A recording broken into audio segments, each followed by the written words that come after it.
look. Dude, what the heck? That's crazy. I've never lost this many jackpots in a row in my life. Hey guys, what's going on? My name is Swiss and welcome to this new gun review. Today I want to do a gun review about the LMG Capo. Many people asked about it. It's a new gun that we got with the last update and it's pretty important because it's a different gun. It's not one of those regular guns with the 30 bullets in the magazine. No, it's something bigger. It's an LMG, 200 bullets in the magazine, and it's pretty important to do now a gun review about it. Many people ask me if they should buy it, and this is the basically answer that I want to do. I want to inform you about should you buy the weapon or should you not, and after that you can probably think if you want to buy the gun or if you leave it. Okay, so first, how to get it is probably the most important fact on it. The LMG Capo is available in the random box, so you spend 2,700 Warface dollars on the first box and then you have the chance to get the normal version, or if you are really lucky you can get the gold version out of it. The second opportunity is the auction house. I think you pay around 200 credits, between 100 and 200 credits for the LMG Capo. If you want to get the gold one, you need to expect that you need to pay around 2,000 till 3,000 credits. But that's it for the price. So let's come now to an important fact about the stats. We see here first of all we have a damage of 80. The damage of 80 is pretty high. That means with a damage of 80 we can do a one-click shot in the head. Most of the times when we aim on the head, shoot on the enemy, he is with one bullet dead, especially in PvE. Do a aim on the head, do a one tap, do only a one click, and the enemy will falling down. In the PvP matches, yeah, sometimes with hit registration, you know the stuff.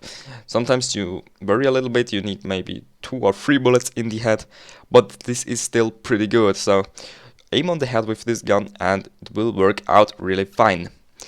The range is 16. This is something regular, this is not something really special about it.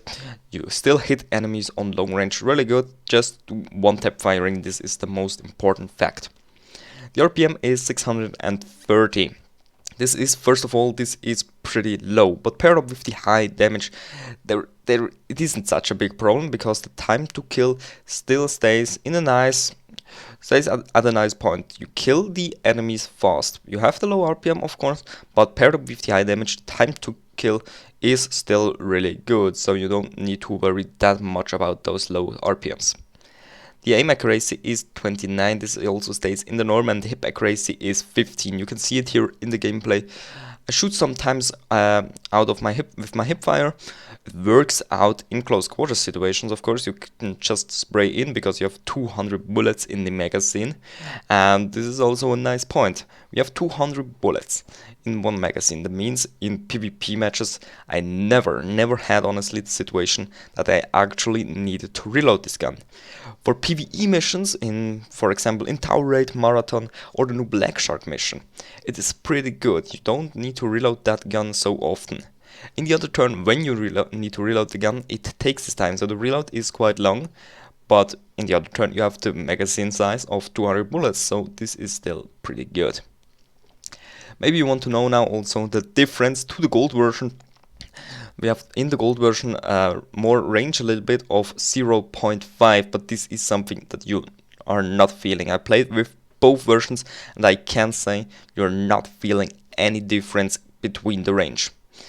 The other point where they are different is the clip size. The gold version has 20 bullets more, but 200 or 220 bullets doesn't really matter. You don't need to reload this gun often. This still staying doesn't matter if you have 20 bullets more or not, so this is also not a big deal. It's kind of funny sometimes, but it's not a fact that makes the gun actually so much better.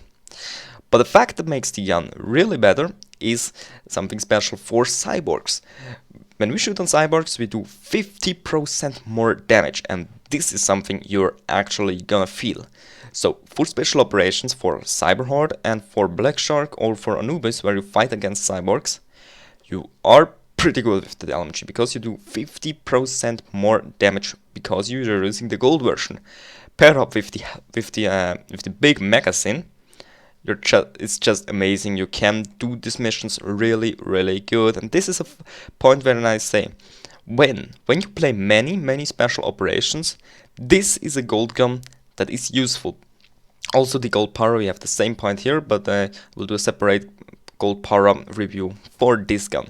But if I say most of the times, you know this, I say gold versions aren't worth to buy, there are not so big difference. On this gun, it's other. If you are a PvP player, there is no need for a gold LMG Capo. You won't even play the normal one in PvP matches most of the time. I played it a few times in PvP matches, and I just need to say I rather play with an AK-103, rather play with a T27, but the LMG Capo is not good for PvP. But when you are a guy who plays every day against cyborgs, then you can think about if you want to try to get the gold version. It can be worth. It can be actually worth. 50% more damage on cyborgs is pretty useful. Now maybe something about the recoil. The recoil is not that strong, you can control it. Yeah, kind of good, you can control it kind of good.